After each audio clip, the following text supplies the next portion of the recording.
నేర్చుకుంటే ఇంగ్లీష్ వచ్చిన దానివల్ల మనకు తెలివితేటలు రావు.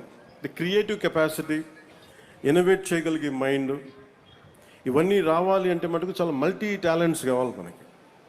మల్టీ టాస్కింగ్ చేయాలన్నా అందుకని దానికి మనం స్వయం శక్తితోటి చదువుకోవడం అనేది చాలా ఎసెన్షియల్. అపార్ట్ ఫ్రమ్ మన పిల్లలు మన టీచర్స్ నేర్పించేది కాకుండా, అందుకు మీరు ఇళ్లలో కూడా తల్లిదండ్రులకు కానీ ప్రతి ఒక్కళ్ళకి గ్రూప్ లైబ్రరీ ఇచ్చే ఒక 10 మంది ఒకటే ఏరియాలో ఉంటే మీరు ఒక లైబ్రరీని చిన్న లైబ్రరీస్ పెట్టుకోండి. అలాగే కూటమి నాయకులు కూడా, జనసేన నాయకులు కూడా ప్రత్యేకించి పిల్లలకి, మీరు రేపు పొద్దున పిల్లల ఓట్లు కావాలనుకున్న పిల్లలకి మీరు ఏం చేయకుండా ఓట్లు ఎలా అడుగుతారు మీరు అందరూ. అందుకని పిల్లలకి ఏదైనా కనీసం లైబ్రరీస్ లాంటివి మీరు పెట్టండి, లైక్ మొబైల్ లైబ్రరీస్ లాంటివి.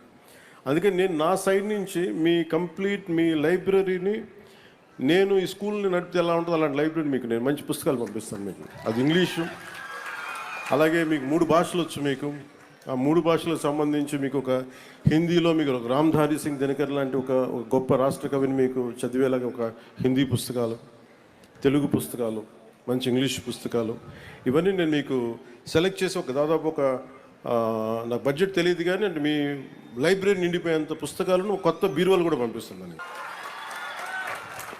అలాగే కంప్యూటర్స్ ఇందాక శుక్లా గారు చెప్తా ఉంటున్నారు, madam Kritika Shuklaji, just 10 computers ఉన్నాయంటే నేను నా సైడ్ నుంచి మీకు ఒక 25 కంప్యూటర్స్ నేను మన స్కూల్కి పంపిస్తాను. సో ఇవన్నీ చేసి పెడతాను. మార్షల్ ఆర్ట్స్ నేర్పించిన